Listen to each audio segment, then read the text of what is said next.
Magandang araw mga ka-noodles!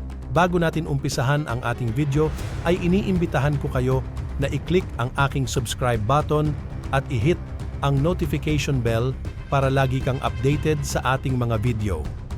China sa US, itigil ang pagsuporta sa Pilipinas. Hinimok ng China ang Estados Unidos na itigil ang pagsuporta sa panghihimasok ng Pilipinas sa South China Sea, SCS, habang binalaan ang Manila na hindi nila pipiitin ang mata sa kanilang paulit-ulit na mga pambabanta sa rehiyon. Sinabi ni Chinese Defense Ministry spokesman Senior Colonel Wu Qian na dapat itigil ng US ang pakikialam sa issue ng South China Sea at pangalagaan ang kapayapaan at katiwasayan sa rehiyon sa pamamagitan ng konkretong mga aksyon. Ang US ay nagpapalabas ng maling impormasyon at nagbibigay ng walang basehang mga akusasyon sa lehitimong mga aksyon ng China sa pangangalaga ng karapatan. Matinding tinututulan at mariing kinokondena namin ang ganoon, sabi ni Wu sa isang press conference noong Disyembre 28. Ibinahagi ng Embahada ng China sa Manila ang pahayag ni Wu nitong Huwebes ng gabi. Nang paulit-ulit na pinatunayan ng US ang kanilang dedikasyon sa US-Philippines Mutual Defense Treaty. May magkasalungat na mga pananaw ang Pilipinas at China sa SCS at sa West Philippine Sea.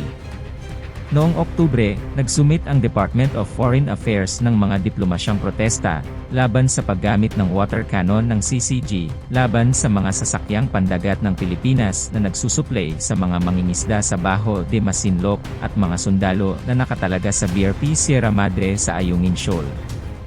Nang tanungin ukol sa mga pahayag ni Wu, sinabi ng Embahada ng US sa Manila noong Biyernes, "Wala kaming partikular na tugon mula sa Embahada dahil ito ay mas higit na isang tanong para sa Washington, D.C."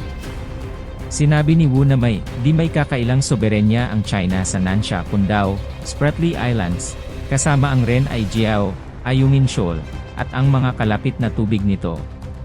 Sinabi niya na ang US, dahil sa kanilang pansariling mga kalkulasyon, ay patuloy na nagbibigay lakas at nagpapalakas loob sa panghihimasok at pambabanta ng Pilipinas, at sinusubukan na takutin at pilitin ang China gamit ang US-Philippines Mutual Defense Treaty.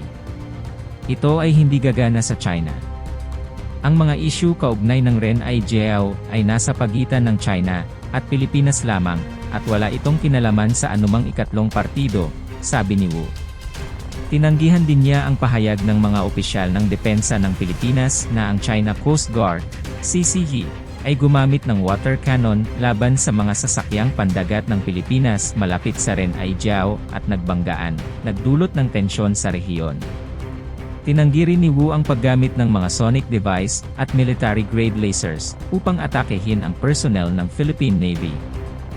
Ito ay lubusang maling pagpapalaki. Tungkol sa tinatawag na sonic o laser weapon, ito ay lubusang walang basehang akusasyon. Sabi niya, idinagdag na walang hangarin o pangangailangan ang China na gumamit ng gayong mga aparato. Sinabi ni Wu na ang China ay lagit-lagi ay nakatuon sa pagresolba ng mga pagkakaiba sa pamamagitan ng dialogo at konsultasyon at paggawa ng magkasamang pagsisikap upang mapanatili ang katatagan sa karagatan.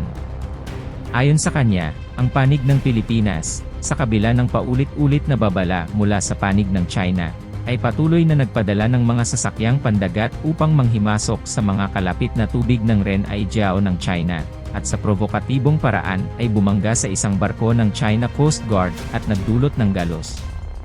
Ang ganitong kilos ay lubhang mapanganib at labis na hindi propesyonal, sabi ng opisyal ng China.